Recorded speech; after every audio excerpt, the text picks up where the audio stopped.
بسم اللہ الرحمن الرحیم۔ اس دوران رچرڈ پر بھی سلطان ایوبی کی طرح بیماری کے شدید حملے ہوئے۔ دنیائے سلیب کو اس پر بڑا ہی بھروسہ تھا۔ اس میں کوئی شک نہیں کہ وہ شیر دل تھا، مگر اقرا کے محاصرے میں جہاں وہ کامیاب ہوا تھا وہاں اس کا حوصلہ بھی ٹوٹ گیا تھا۔ اسے توقع نہیں تھی کہ مسلمان اتنی بے جگری سے لڑتے ہیں۔ اس کی منزل اب بیت المقدس تھی۔ اس نے ساحل کے ساتھ ساتھ کوچ کیا۔ آگے اسکلان اور حیفا جیسے بڑے شہر اور قلعے تھے۔ سلطان ایوبی نے اس کا ارادہ بھانپ لیا۔ ان شہروں اور قلعوں پر قبضہ کر کے یہاں اپنے اڈے بنانا اور بیت المقدس پر حملہ کرنا چاہتا تھا۔ سلطان ایوبی نے بیت المقدس کی خاطر بہت بڑی قربانی دینے کا فیصلہ کر لیا۔ اس نے حکم دیا کہ اسکلان کو تباہ کر دو، قلعے اور شہر کو ملبے کا ڈھیر بنا دو۔ سالارو اور مشیرو پر سختہ طاری ہو گیا۔ اتنا بڑا شہر، اتنا مضبوط قلعہ۔ سلطان ایوبی نے گرج کر کہا، شہر پھر آباد ہو جائیں گے، انسان پیدا ہوتے رہیں گے، مگر بیت المقدس کو صلیبیوں سے بچائے رکھنے کے لیے صلاح الدین ایوبی شاید پھر پیدا نہ ہو۔ اپنے تمام شہر اور بچے مسجد اقصی پر قربان کر دو۔ سلطان ایوبی بے شک جذباتی ہو گیا تھا، لیکن اس نے فن حرب و ضرب اور حقائق سے چشم پوشی نہ کی۔ اپنے چھاپا مار دستوں کو صلیبی لشکر کے پیچھے ڈال دیا۔ یہ دستے بکھر کر رچرڈ کے لشکر پر جو کوچ کر رہا تھا، عقبی حصے میں شب خون مارتے اور غائب ہو جاتے۔ اس طرح اس لشکر کا کوچ بہت ہی سست رہا۔ دشمن کی رست محفوظ نہ رہی۔ رچرڈ اسکلان جا رہا تھا۔ وہاں پہنچا تو قلعہ اور شہر ملبے کا ڈھیر بن چکے تھے۔ وہاں جو مسلمان فوج تھی اسے بیت المقدس کے دفاع کے لیے بھیج دیا گیا تھا۔ رچرڈ کے راستے میں جتنے قلعے آئے وہ سب مسمار ہو چکے تھے۔ مورخ لکھتے ہیں کہ رچرڈ کا دماغ خراب ہونے لگا تھا کہ مسلمان ایسی قربانی بھی دے سکتے ہیں۔ وہ جان گیا کہ بیت المقدس پر قبضہ آسان نہیں۔ اس پر یہ افتاد بھی پڑی کہ فرانس کا بادشاہ اس کا ساتھ چھوڑ گیا۔ انہوں نے اقرا تو لے لیا تھا، لیکن مسلمانوں نے اس کامیابی میں ان کی کمر توڑ دی تھی۔ سلطان ایوبی کو اقرا کے ہاتھ سے نکل جانے کا بہت افسوس تھا، لیکن اس کی یہ چال کامیاب تھی کہ اس نے صلیبیوں کا جنگی طاقت کا گھمنڈ توڑ دیا تھا۔ اس نے اب پھر اپنا مخصوص طریقہ جنگ شروع کر دیا تھا۔ یہ شب خونوں اور چھاپوں کا سلسلہ تھا۔ یورپی مورخوں نے لکھا ہے کہ مسلمان چھاپا مار رات کی تاریکی میں طوفان کی طرح آتے اور صلیبی فوج کے عقبی حصے پر شب خون مار کر بے تحاشا نقصان کرتے اور غائب ہو جاتے تھے۔ اس طرح صلیبیوں کے لیے 1 ماہ کا سفر 3 ماہ کا ہو جاتا تھا۔ سلطان ایوبی نے صلیبیوں کے کوچ کی رفتار سست کر کے بیت المقدس کا دفاع مضبوط کر لیا۔ جوانا کچھ کرو، صلیب کی خاطر کچھ کرو، رچرڈ نے اپنی بہن سے کہا۔ العادل یعنی سلطان صلاح الدین ایوبی کے بھائی کو ہاتھ میں لو، ہم لڑ کر بیت المقدس نہیں لے سکتے۔ وہ مجھے چاہتا ہے، جوانا نے جواب دیا۔ کوچ کے دوران بھی میری اس سے ملاقات ہو چکی ہے۔ میں یہ بھی کہہ سکتی ہوں کہ وہ مجھے والہانہ طور پر چاہنے لگا ہے، لیکن کہتا ہے کہ مسلمان ہو جاؤ۔ وہ میری کوئی شرط ماننے پر آمادہ نہیں ہوتا۔ ادھر سلطان ایوبی نے العادل، اپنے بیٹوں کو اور سالاروں کو بلا رکھا تھا۔ اس کی زبان پر اب 2 ہی لفظ رہتے تھے، اسلام اور بیت المقدس۔ اس نے ان سب کو بیت المقدس کے دفاع کی ہدایات دی۔ کانفرنس کے بعد العادل اسے تنہائی میں ملا اور کہا، رچرڈ مجھے اپنی بہن پیش کر رہا ہے، لیکن شرط یہ ہے کہ اپنا مذہب ترک کر دوں۔ تمہیں اسلام سے زیادہ محبت ہے یا رچرڈ کی بہن سے؟ دونوں سے، العادل نے جواب دیا۔ تو اسے اپنے مذہب میں لاؤ اور شادی کر لو، سلطان ایوبی نے کہا۔ میں اجازت دیتا ہوں۔ میں آپ سے شادی کی اجازت لینے نہیں آیا، العادل نے کہا۔ میں آپ کو بتا رہا ہوں کہ رچرڈ جیسا دلیر اور جنگجو بادشاہ بھی ان ذلیل ہتھ کنڈوں پر اتر آیا ہے۔ میں اعتراف کرتا ہوں کہ مجھے اس کی بہن اچھی لگتی ہے، لیکن میں آپ کو یقین دلاتا ہوں کہ اپنے مذہب سے غداری نہیں کروں گا، اور وہ بھی اپنے مذہب سے غداری نہیں کرے گی، سلطان ایوبی نے کہا۔ جائے جہنم میں، العادل نے کہا۔ ان حربوں سے رچرڈ بیت المقدس نہیں لے سکتا۔ سلطان ایوبی کے چہرے پر رونق آ گئی۔ یورپی مورخوں نے رچرڈ کی اس حرکت پر پردہ ڈالنے کی کوشش کی ہے۔ وہ لکھتے ہیں کہ رچرڈ نے اس شرط پر اپنی بہن العادل کو پیش کی تھی کہ وہ عیسائی ہو جائے، لیکن رچرڈ کی بہن نے العادل کو دھتکار دیا تھا۔ یہ پردہ اسی وقت چاک ہو گیا تھا جب رچرڈ بیت المقدس کے قریب جا کر ہمدن ہوا۔ یہاں اقرا کی جنگ سے زیادہ خون ریز مارکوں کی توقع تھی، لیکن رچرڈ نے اپنی وہی شرائط پیش کرنی شروع کر دی جو وہ پہلے پیش کر چکا تھا۔ ایک بار سلطان ایوبی نے اس کے ایلچی کی بے عزتی کر دی اور اسے فوراً واپس چلے جانے کو کہہ دیا۔ اس دوران سلطان ایوبی کو پتہ چلا کہ رچرڈ اتنا زیادہ بیمار ہو گیا ہے کہ اس کے بچنے کی کوئی امید نہیں رہی۔ سلطان ایوبی رات کو اپنے خیمے سے نکلا اور رچرڈ کے خیموں کا رخ کر لیا۔ اس نے صرف العادل کو بتایا کہ وہ کہاں جا رہا ہے۔ العادل نے ہنس کر کہا کہ فلاں جگہ رچرڈ کی بہن میرے انتظار میں کھڑی ہوگی، اسے بھی ساتھ لے جانا۔ جوانا وہاں کھڑی تھی۔ اس نے گھوڑے کے قدموں کی آہٹ سنی تو دوڑ کر آئی اور بولی، تم آ گئے العادل۔ سلطان ایوبی گھوڑے سے اترا اور جوانا کو گھوڑے پر بٹھا کر خاموشی سے رچرڈ کی خیمہ گاہ کی طرف چل پڑا۔ جوانا کچھ کہہ رہی تھی۔ سلطان ایوبی نے عربی زبان میں کہا، تمہاری زبان میرا بھائی سمجھ سکتا ہے، میں نہیں سمجھتا۔ یہ جوانا نہ سمجھ سکی۔ سلطان ایوبی رچرڈ کے خیمے میں داخل ہوا۔ رچرڈ واقعی سخت بیمار تھا۔ اس نے سلطان ایوبی کے ساتھ بات کرنے کے لیے اپنا ترجمان بلا لیا۔ سلطان ایوبی نے پہلی بات یہ کہی، اپنی بہن کو سنبھالو، میرا بھائی اپنا مذہب ترک نہیں کرے گا، اور مجھے بتاؤ کہ تمہیں تکلیف کیا ہے، میں تمہیں دیکھنے آیا ہوں۔ یہ نہ سمجھنا کہ تمہیں مرتا دیکھ کر میں حملہ کر دوں گا، صحت یاب ہو جاؤ گے تو دیکھا جائے گا۔ رچرڈ حیرت سے اٹھ بیٹھا اور بے ساختہ بولا، تم عظیم ہو صلاح الدین ایوبی، تم سچے جنگجو ہو۔ اس نے اپنی تکلیف بتائی۔ سلطان ایوبی نے کہا، ہمارے علاقے میں بیمار ہونے والے کو ہمارے ہی طبیب ٹھیک کر سکتے ہیں۔ جس طرح انگلستان کی فوج یہاں آ کر بیکار ہو جاتی ہے، اسی طرح تمہارے ڈاکٹر بھی یہاں آ کر اناڑی ہو جاتے ہیں۔ میں اپنا طبیب بھیجوں گا۔ صلاح الدین، ہم کب تک ایک دوسرے کا خون بہاتے رہیں گے؟ رچرڈ نے کہا، آؤ صلح اور دوستی کر لیں، لیکن میں دوستی کی وہ قیمت نہیں دوں گا جو تم مانگ رہے ہو۔ سلطان ایوبی نے کہا، تم خون خرابے سے ڈرتے ہو، بیت المقدس کی خاطر میری پوری قوم اپنا خون قربان کر دے گی۔ وہاں سے واپس آ کر سلطان ایوبی نے اپنا طبیب رچرڈ کے علاج کے لیے بھیجا۔ اسے صحت یاب ہوتے ہوتے بہت دن گزر گئے۔ سلطان ایوبی جنگ کے لیے تیار ہو چکا تھا، لیکن حملے کے بجائے رچرڈ کی طرف سے صلح کی نئی شرطیں آئیں۔ رچرڈ بیت المقدس سے دستبردار ہو گیا تھا۔ اس نے صرف یہ رعایت مانگی کہ عیسائی زائرین کو بیت المقدس میں داخلے کی اجازت دے دی جائے اور ساحل کا کچھ علاقہ صلیبیوں کو دے دیا جائے۔ سلطان ایوبی نے یہ شرائط مان لیں۔ اس کی وجہ یہ بیان کی گئی ہے کہ سلطان ایوبی کی فوج مسلسل لڑ رہی تھی اور شہادت اتنی زیادہ ہو چکی تھی کہ اب کم تعداد سے اتنی بڑی فوج سے لڑنا ممکن نہیں رہا تھا۔ قاضی بہاؤالدین شداد نے یہ بھی لکھا ہے کہ 2 سال سے زیادہ عرصہ گزر چکا تھا، سپاہی دن رات لڑتے رہے تھے، وہ ذہنی طور پر شل ہو چکے تھے، بعض دستوں میں احتجاج بھی شروع ہو گیا تھا۔ سلطان ایوبی جسمانی طور پر تھکی ہوئی اور ذہنی طور پر بشمردہ فوج کے بل بوتے پر بیت المقدس کو خطرے میں ڈالنے سے گریز کر رہا تھا۔ رچرڈ مسلمانوں کی بے خوفی اور جذبے سے گھبرا رہا تھا۔ اس کی صحت بھی جواب دے گئی تھی۔ اس کے علاوہ اس کے اپنے ملک میں اس کے مخالفین سر اٹھا رہے تھے۔ انگلستان کا تخت و تاج خطرے میں پڑ گیا تھا۔ اس معاہدے پر 2 ستمبر 1192 عیسوی کے روز دستخط ہوئے۔ رچرڈ 9 اکتوبر 1192 عیسوی کے روز اپنی فوج کے ساتھ انگلستان کے لیے روانہ ہوا۔ اس معاہدے کی میعاد 3 سال مقرر کی گئی۔ رچرڈ نے بوقت رخصت سلطان ایوبی کو پیغام بھیجا کہ میں معاہدے کی میعاد گزرنے کے بعد یروشلم فتح کرنے آؤں گا۔ اس کے بعد کوئی صلیبی بیت المقدس کو فتح نہ کر سکا۔ اس صدی میں جون 1997 عیسوی میں عربوں کی بے اتفاقی نے اور ان کی انہی کمزوریوں نے جو کفار سلطان ایوبی کے دور میں مسلمان امراء میں پیدا کرنے کی کوشش کر رہے تھے، بیت المقدس یہودیوں کے حوالے کر دیا ہے۔ رچرڈ کی روانگی کے بعد سلطان ایوبی نے اعلان کیا کہ اس کی فوج کے جو افراد حج کے لیے جانا چاہتے ہیں اپنے نام دے دیں، انہیں سرکاری انتظامات کے تحت حج کے لیے بھیجا جائے گا۔ فہرستیں تیار ہو گئیں اور ان سب کو حج کے لیے روانہ کر دیا گیا۔ خود سلطان ایوبی کی دیرینہ خواہش تھی کہ حج کعبہ کو جائے، مگر جہاد نے اسے مہلت نہ دی، اور جب مہلت ملی تو اس کے پاس سفر کے خرچ کے لیے پیسے نہیں تھے۔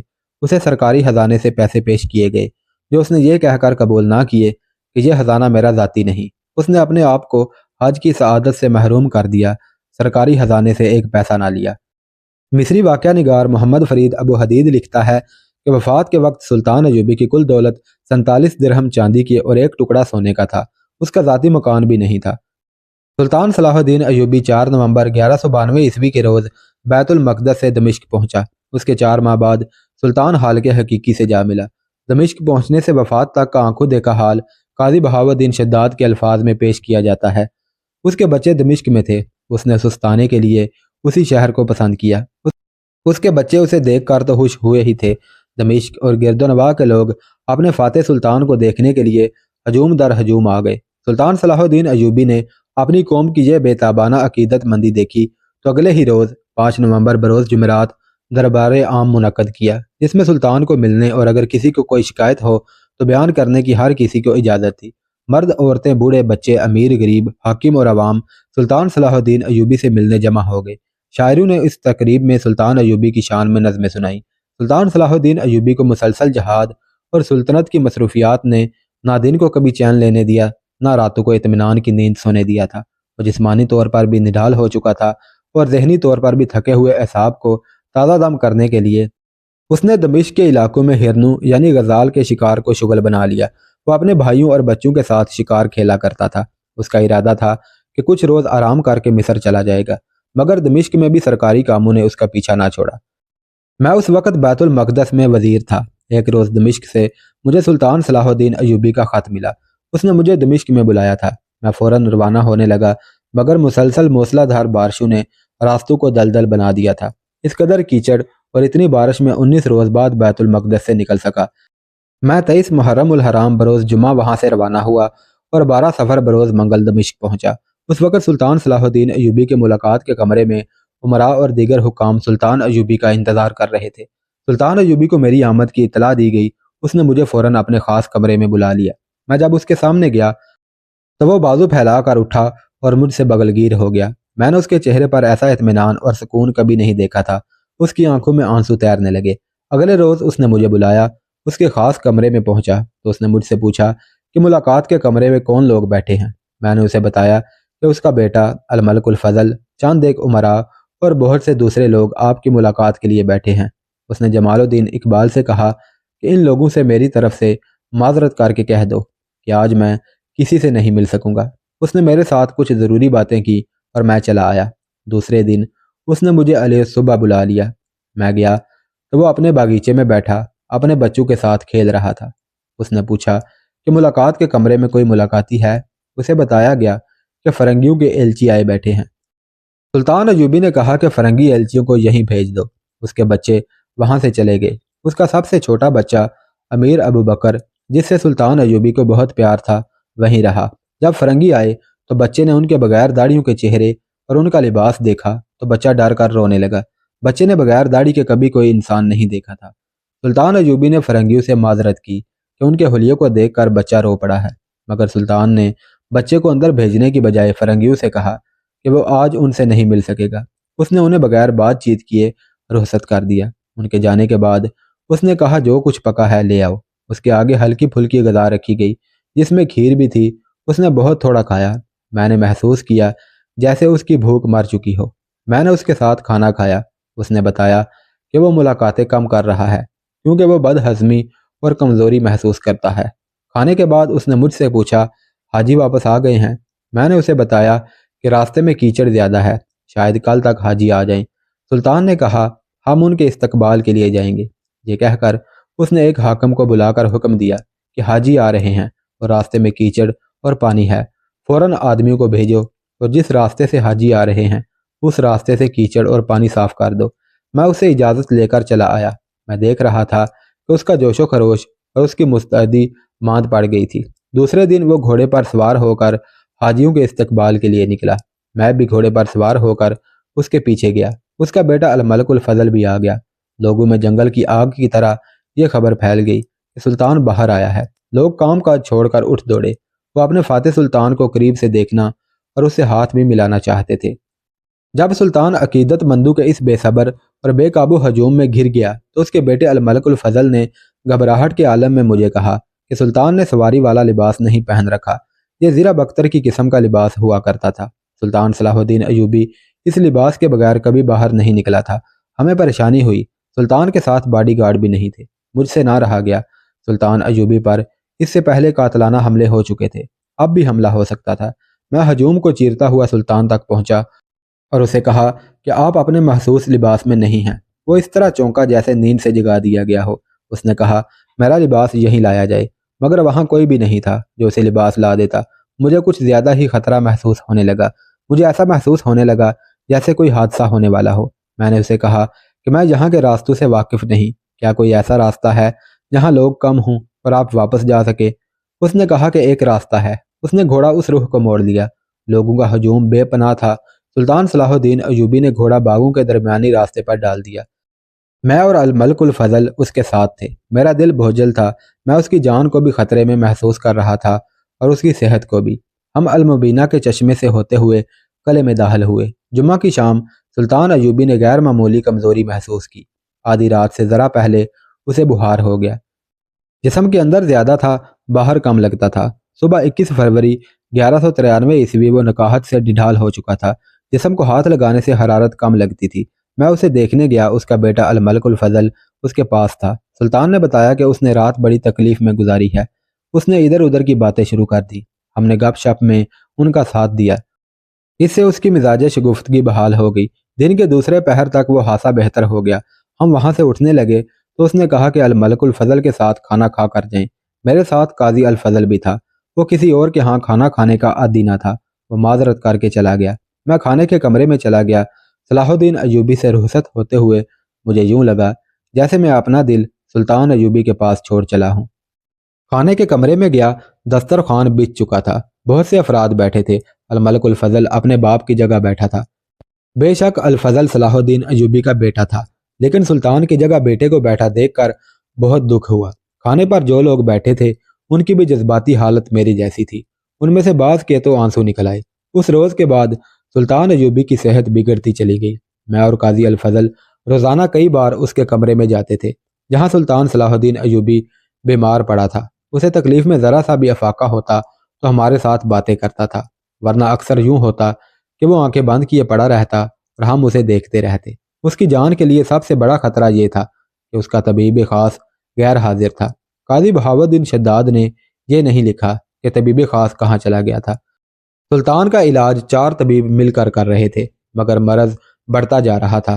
بیماری کے چوتھے روز چاروں طبیبوں نے فیصلہ کیا کہ سلطان صلاح الدین ایوبی کے جسم سے خون نکال دیا جائے۔ اسی وقت سلطان کی حالت زیادہ بگڑ گئی اور اس کے بعد اہم غدود بیکار ہو گئے۔ اس سے اس کے جسم میں اندر کی رطوبتیں خشک ہونے لگیں۔ سلطان ایوبی نکاہت کی آخری حد تک جا پہنچا۔ چھٹے دن ہم نے اسے سہارا دے کر بٹھایا۔ اسے ایک دوائی دی گئی جس کے بعد ہلکا گرم پانی پینا ضروری تھا۔ پانی لایا گیا، اسے ہلکا گرم ہونا چاہیے تھا۔ سلطان ایوبی کے منہ سے پیالہ لگایا گیا تو اس نے کہا کہ پانی بہت گرم ہے۔ اس نے نہ پیا۔ پانی ذرا ٹھنڈا کر کے لایا گیا تو سلطان ایوبی نے کہا کہ یہ بالکل ٹھنڈا ہے۔ اس نے غصے یا خفگی کا اظہار نہ کیا، مایوسی کے لہجے میں اتنا ہی کہا، او خدا، کوئی بھی نہیں جو مجھے ہلکا گرم پانی دے سکے۔ میری اور الفضل کی آنکھوں میں آنسو آ گئے۔ دنیا سلیب پر دہشت طاری کر دینے والا انسان بالکل بے بس ہو گیا تھا۔ ہم دونوں دوسرے کمرے میں آ گئے۔ قاضی الفضل نے کہا، قوم کتنے عظیم انسان سے محروم ہو جائے گی۔ بہدا اس کی جگہ کوئی اور ہوتا تو پانی کا یہ پیالہ اس کے سر پر دے مارتا جو اس کی پسند کا پانی نہیں لایا تھا۔ 7ویں اور 8ویں روز صلاح الدین ایوبی کی حالت اتنی زیادہ بگڑ گئی کہ اس کا ذہن بھٹکنے لگا۔ 9ویں روز اس پر غشی طاری ہو گئی، وہ پانی بھی نہ پی سکا۔ شہر میں خبر پھیل گئی کہ سلطان ایوبی کی حالت تفتیش ناک ہو گئی ہے۔ تمام شہر پر موت کی اداسی طاری ہو گئی۔ ہر جگہ اور ہر زبان پر اس کی صحت یابی کی دعائیں تھیں۔ تاجر اور سوداگر ایسے ڈرے کہ انہوں نے بازاروں سے اپنا مال اٹھانا شروع کر دیا۔ الفاظ میں بیان نہیں کیا جا سکتا کہ ہر ایک فرد کس طرح اداس اور کتنا پریشان تھا۔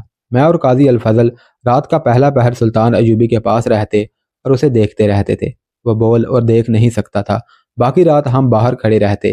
کوئی اندر سے آتا تو اس سے پوچھ لیتے کہ سلطان کی حالت کیسی ہے۔ ہم جب علی صبح وہاں سے باہر نکلتے تو باہر لوگوں کا ہجوم کھڑا دیکھتے۔ اب لوگ ہم سے یہ پوچھنے سے بھی ڈرتے تھے کہ سلطان کی صحت کیسی ہے۔ وہ ہمارے چہروں سے جان لیتے تھے کہ سلطان کی حالت ٹھیک نہیں۔ ہجوم چپ چاپ ہمیں دیکھتا اور ہم ہجوم کو دیکھ کر سر جھکا لیتے تھے۔ 10ویں روز طبیبوں نے اسے انتڑیاں صاف کرنے والی دوائی دی جس سے اسے کچھ افاقہ ہو گیا۔ اس کے بعد جب سب کو پتہ چلا کہ سلطان ایوبی نے جو کا پانی پیا ہے تو سب نے خوشی منائی۔ اس رات ہم چند گھنٹے اس کے پاس جانے کا انتظار کرتے رہے، لیکن محل میں چلے گئے جہاں جمال الدین اقبال بیٹھا تھا۔ اس سے صلاح الدین ایوبی کی حالت پوچھی۔ وہ اندر چلا گیا اور توران شاہ سے پوچھ کر ہمیں بتایا کہ سلطان کے دونوں پھیپھڑوں میں نمی اور ہوا آنے جانے لگی ہے۔ ہم نے خدا کا شکر ادا کیا۔ ہم نے جمال الدین سے کہا کہ خود جا کر دیکھے کہ باقی جسم پر پسینے کے آثار ہیں یا نہیں۔ اس نے اندر جا کر دیکھا اور واپس آ کر بتایا کہ پسینہ بہت آ رہا ہے۔ یہ ایک خوشخبری تھی۔ ہم سکون اور اطمینان سے چلے آئے۔ دوسرے دن جو منگل کا دن تھا، سفر کی 26 تاریخ اور سلطان صلاح الدین ایوبی کی علالت کا 11واں روز تھا۔ ہم سلطان کو دیکھنے گئے، اندر نہ جا سکے۔ ہمیں بتایا گیا کہ پسینہ اس قدر زیادہ نکل رہا ہے کہ بستر میں سے ہوتا ہوا فرش پر ٹپک رہا ہے۔ یہ خبر اچھی نہیں تھی۔ جسم کی رطوبت تیزی سے ختم ہو رہی تھی۔ طبیبوں نے حیرت سے بتایا کہ جسم اندر سے خشک ہو جانے کے باوجود سلطان کے جسم میں ابھی توانائی موجود ہے۔ صلاح الدین ایوبی کے بیٹے الملک الفضل نے دیکھا کہ سلطان کی صحت یابی کی کوئی امید نہیں رہی تو اس نے امراء اور وزراء سے حلف وفاداری لینے کا فوری انتظام کیا۔ اس نے تمام قاضیوں کو رضوان محل میں بلایا اور انہیں کہا کہ نئے حلف کا مسودہ تیار کریں جس میں صلاح الدین ایوبی جب تک زندہ ہے اس کی وفاداری کا حلف نامہ ہو اور ان کی وفات کے بعد الملک الفضل کی وفاداری کا الفضل نے معذرت اور افسوس کا اظہار کرتے ہوئے کہا کہ وہ ایسا حلف نامہ کبھی تیار نہ کراتا، لیکن سلطان ایوبی کی حالت تفتیش ناک مرحلے میں داخل ہو چکی ہے۔ حلف نامہ تیار ہو گیا۔ دوسرے دن حلف اٹھانے کے لیے متعلقہ عمراء اور وزراء کو بلایا گیا۔ سب سے پہلے دمشق کے گورنر سعید الدین مسعود نے حلف اٹھایا۔ اس کے بعد نصر الدین آیا جو سہیون کا گورنر تھا۔ اس نے اس شرط پر حلف اٹھایا کہ جس قلعے کا وہ گورنر ہے وہ سلطان ایوبی کی وفات کے بعد اس کی یعنی نصر الدین کی ذاتی ملکیت سمجھا جائے گا۔ تمام عمراء وزراء اور گورنروں نے حلف اٹھا لیا۔ دو تین نے اپنی شرائط منوا کر حلف اٹھایا۔ حلف نامے کے الفاظ یہ تھے: اس لمحے سے میں متحدہ مقصد کی خاطر الملک النصر صلاح الدین ایوبی کا وفادار رہوں گا جب تک کہ وہ زندہ ہے۔ اس کی حکومت کو برقرار رکھنے کے لیے انتھک اور مسلسل کوشش کرتا رہوں گا۔ اس کی خاطر اپنی جان، اپنا مال، اپنی تلوار اور اپنی فوج اور اپنی رعایا کو وقف کیے رکھوں گا۔ میں اس کا ہر حکم مانوں گا اور اس کی ہر خواہش کی تکمیل کروں گا۔ اور اس کے بعد الفضل کے بیٹوں کے لیے میں خدا کو حاضر ناظر جان کر اس کے احکام کی تعمیل کروں گا۔ اس کے لیے میں اپنی جان، اپنا مال، اپنی تلوار اور اپنی فوج کو وقف کیے رکھوں گا۔ میں اپنے خلف وفاداری میں خدا کو گواہ ٹھہراتا ہوں۔ حلف نامے کی دوسری شق یہ تھی کہ اگر میں اپنے حلف کی خلاف ورزی کروں تو میں حلفیہ تسلیم کرتا ہوں کہ صرف اس خلاف ورزی کی بنا پر میری بیویاں متلقہ ہو جائیں، یعنی بیویاں میری نہیں رہیں گی، اور مجھے تمام ذاتی اور سرکاری خادموں سے محروم کر دیا جائے گا۔ مجھے لازم ہوگا کہ میں ننگے پاؤں یا پیادہ حج کعبہ کو جاؤں۔ 3 مارچ 1193 عیسوی منگل کی شام تھی اور سلطان صلاح الدین ایوبی کی بیماری کا 11واں روز۔ اس کی توانائی بالکل ختم ہو گئی اور امید دم توڑ گئی۔ رات کو ایسے وقت مجھے قاضی الفضل اور ابن ذکی کو بلایا گیا جس وقت سے پہلے کبھی نہیں بلایا گیا تھا۔ وہ قانون، علم اور سائنس کا عالم تھا۔ صلاح الدین ایوبی کا بہت احترام کرتا تھا۔ جب سلطان ایوبی نے یروشلم فتح کیا تو مسجد اقصیٰ میں پہلے جمعے کا خطبہ دینے کے لیے سلطان ایوبی نے اسی کو منتخب کیا تھا۔ بعد میں اسے دمشق کا قاضی مقرر کر دیا گیا تھا۔ ہم گئے تو الملک الفضل نے کہا کہ ہم تینوں ساری رات اس کے ساتھ رہیں۔ وہ سوگوار تھا اور گھبرایا ہوا بھی۔ قاضی الفضل نے اعتراض کیا اور کہا رات بھر لوگ باہر کھڑے سلطان کی صحت کی خبر سننے کا انتظار کرتے ہیں۔ اگر ہم ساری رات اندر رہے تو وہ کچھ اور سمجھ لیں گے اور شہر میں غلط خبر پھیل جائے گی۔ الفضل سمجھ گیا۔ اس نے کہا کہ ہم لوگ چلے جائیں۔ ہمارے بجائے اس نے امام ابو جعفر کو اس مقصد کے لیے بلا لیا کہ اگر رات کو صلاح الدین ایوبی پر نزاع کا عالم طاری ہو گیا تو امام اس کے سرحانے قرآن پڑھے گا۔ ہم وہاں سے آ گئے۔ اس کے بعد امام ابو جعفر نے سلطان صلاح الدین ایوبی کی آخری رات کی جو روداد سنائی وہ میں یعنی بہاؤالدین شداد تحریر کرتا ہوں۔ اس نے بتایا کہ اس نے سلطان کے سرحانے قرآن خوانی کی۔ اس دوران سلطان پر کبھی غشی طاری ہو جاتی، کبھی ہوش میں آ جاتا اور کبھی اس کا ذہن بھٹک جاتا۔ آدھی رات کے بعد 4 مارچ 1193 عیسوی کی تاریخ شروع ہو چکی تھی۔ امام ابو جعفر نے بتایا میں 22ویں پارے کی سورہ الحج پڑھ رہا تھا۔ میں نے جب پڑھا خدا ہی قادر مطلق ہے، برحق ہے، اور وہ مردوں کو زندہ کرتا ہے اور وہ ہر چیز پر قدرت رکھتا ہے، تو میں نے سلطان صلاح الدین ایوبی کی نحیف سی سرگوشی سنی۔ وہ کہہ رہا تھا یہ سچ ہے، یہ سچ ہے۔ اس کے آخری الفاظ تھے۔ اس کے فوراً بعد صبح کی اذان سنائی دی۔ میں نے قرآن پاک بند کر دیا۔ اذان ختم ہوتے ہی سلطان صلاح الدین ایوبی نہایت سکون اور اطمینان سے اپنے حال کے حقیقی سے جا ملا۔ امام ابو جعفر نے مجھے یہ بھی بتایا کہ اذان شروع ہوئی تو وہ ایک آیت پڑھ رہا تھا: اللہ کے سوا کوئی معبود نہیں، ہم اسی سے مدد مانگتے ہیں۔ تو سلطان ایوبی کے ہونٹوں پر مسکراہٹ آ گئی۔ اس کا چہرہ دمک اٹھا اور وہ اسی کیفیت میں اپنے خدا کے حضور گیا۔ میں جب پہنچا اس وقت سلطان صلاح الدین ایوبی فوت ہو چکا تھا۔ خلفائے راشدین کے بعد اگر قوم پر کوئی کاری ضرب پڑی ہے تو وہ سلطان ایوبی کے انتقال کی تھی۔ کلے شہر، وہاں کے لوگوں اور دنیا بھر کے مسلمانوں پر غم کی ایسی گھٹا چھا گئی جو صرف خدا جانتا ہے کہ کتنی گہری تھی۔ میں نے لوگوں کو اکثر کہتے سنا کہ انہیں جو شخص سب سے زیادہ عزیز ہے اس کے لیے وہ اپنی جان قربان کر دیں گے، لیکن میں نے کبھی کسی کو کسی کے لیے جان قربان کرتے نہیں دیکھا۔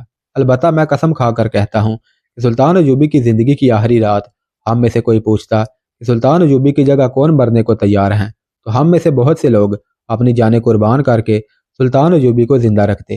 اس روز شہر میں جسے دیکھا بے اختیار آنسو بہاتے دیکھا۔ لوگ رونے کے سوا کچھ اور سوچتے ہی نہیں تھے۔ کسی شاعر کو مرثیہ سنانے کی اجازت نہ دی گئی۔ کسی امام، کسی قاضی اور کسی عالم نے لوگوں کو صبر کی تلقین نہ کی۔ وہ خود رو رہے تھے، ہچکیاں لے رہے تھے۔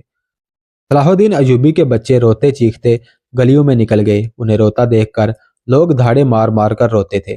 ظہر کی نماز کا وقت ہو گیا۔ اس وقت سلطان ایوبی کی میت کو آخری غسل دے کر کفن پہنایا جا چکا تھا۔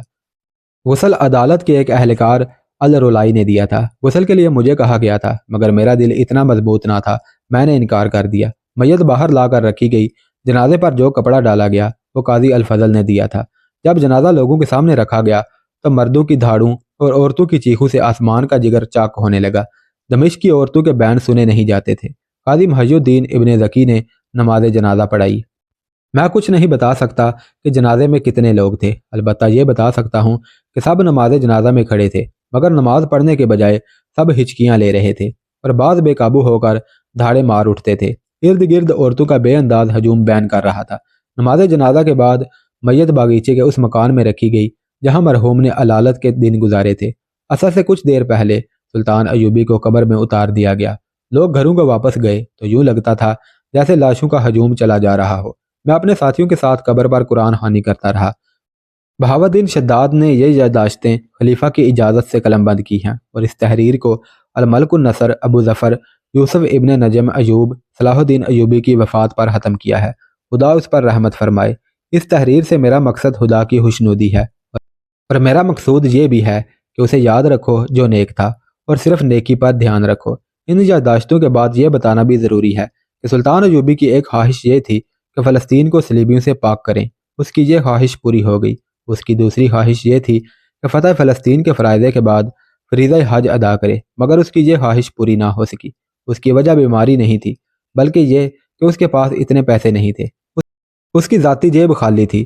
بلال نو کی درانتی سے فصل صلیبی کاٹنے والا مرد مجاہد، مصر، شام اور فلسطین کا سلطان جس کے قدموں میں سلطنت کے خزانے تھے، وہ اتنا غریب تھا کہ حج کو نہ جا سکا۔ اسے جو کفن پہنایا گیا وہ قاضی بہاؤالدین شداد قاضی الفضل ابن ذکی نے در پردہ پیسے جمع کر کے خریدا تھا۔